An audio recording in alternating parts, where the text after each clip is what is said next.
الله naxariistay waxa habeennimadii xalay aas qaran loogu sameeyay degmada taariikhiga ee Wadaamago Abwaan Ibrahim Muuse Faarax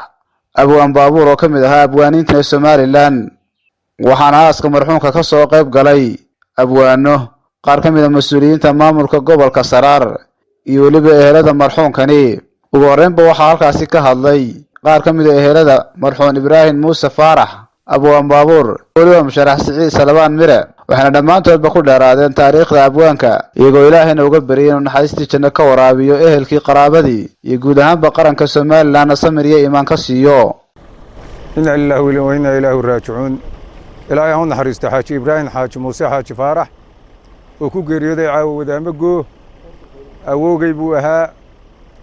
waxaan u malaynayaa ubadka uu dhalay wixii ay dhaleen anaa ugu weynaa oo curadiisii baa igu curatay anigana Ibrahim xaaji Muuse Faarax waxaan taariikh badan baan ka hayaa awowgay sidaan ka war hayo aniga wuxuu iga weynaa 50 sanadood koob iyo 50 jir baan ahay cimrigiisu waa 101 sano wuxuu ku dhashay Badweyn meel u dhow sida uu Maxamed sheegay meel yar Badweyn u dhow leeyahay ciidan buu ku dhashay awowgay 100 halkaas uu jiray 1952 wuxuu ahaa ciidamadii Ingiriiska wuxuu ahaa xarigle booliiska ah oo taarwala buu ahaa kadibna wuxuu noqday dhowr iyo 70kiina wuxuu noqday raggii Sacuudiga u shaqo tagay buu ahaa dhowr iyo 80kiina dalka ku soo noqday kadibna ka qayb qaatay halgankii dalka iyo dib u xoreyntii ayuu ahaa Ilaahay ha u naxariisto intii dambena dalka uu buu joogay caawana tiisi baa timi wuxuu ahaa nin abwaana oo gabyaaya waxaan ka hayaa gabayo aad u fara badan ayaan ka hayaa ilaa 760 gabay baan ka hayaa waxaan ka duubay iyo waxaan ka qorayba Ilaahay waxaan uga baryaynaa inuu Ilaahay u dambi dhaafo wuxuu ku dhashay Badweyn wasiirta tafiirta uu ka tagayna 170 ayaa la sheegaa oo la xusay bishii saddexaad isagoo xayya annagu saaxiib baanu ahayn wax badan baanu ka wada iska kaashan jiray nin xigmad badan buu ahaa nin saaxiib cibaada buu ahaa nin saaxiib aqliya buu ahaa nin nabadgelyada jecel buu ahaa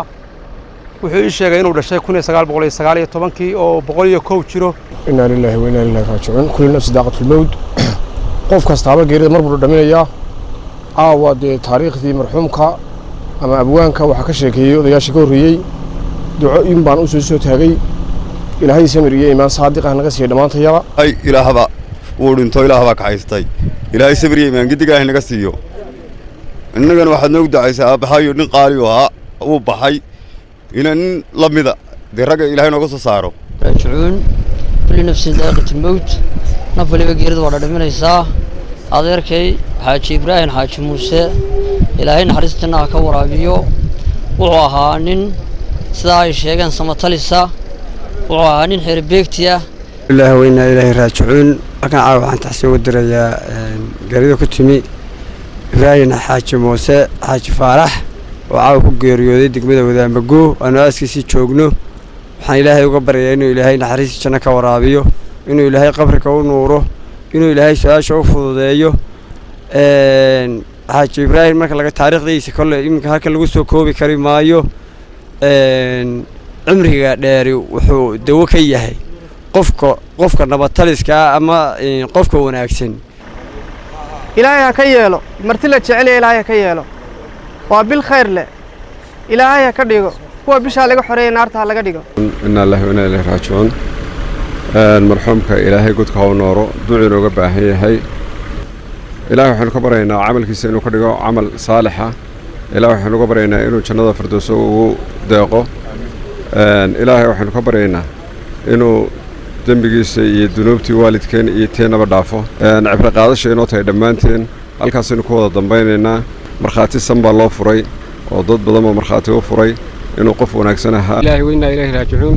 waxaynu halkan u joognaa tacsida xaaji Ibrahim xaaji Muuse oo ku magac dheer xaaji Baabuur ummadda islaamka waxaynu u weydiinaynaa inay Ilaahay dambi dhaaf u weydiiyaan oo su'aasha uu ku sugo dhammaan ummadda islaamkaana intay maqlaysa iyo intay daawan doontaba waxaan u weydiinayaa سامحات مرادو عاوة geeriyooday inuu ehlu janno yahay na waxaad ku garanaysaa bisha Ramadaan oo bilaha qaaliga ah ayuu dhintay waxaan Ilaahay uga baryaynaa inuu Ilaahay naxariistiisa janno ka waraabiyo inuu Ilaahay qabri ka u nuuro inuu Ilaahay su'aasha u fududeeyo inuu Ilaahay Ilaahay ilaahayna waxaynu uga baryaynaa inuu ilaahay dembigiisii hore iyo dembigiisii dambaba dhaafo inuu ilaahay xabaasha u waasiciyo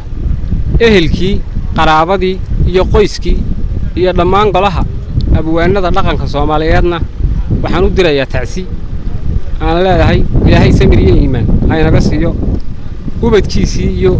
ooriyihiisii iyo awlaadiisa badan ee 170 kaana si gaar ah ugu tacsiideynaya waxaan leeyahay waxa uu maanta idinka baahan yahay waa inaad dabadii u shaqaysaan camal saalixa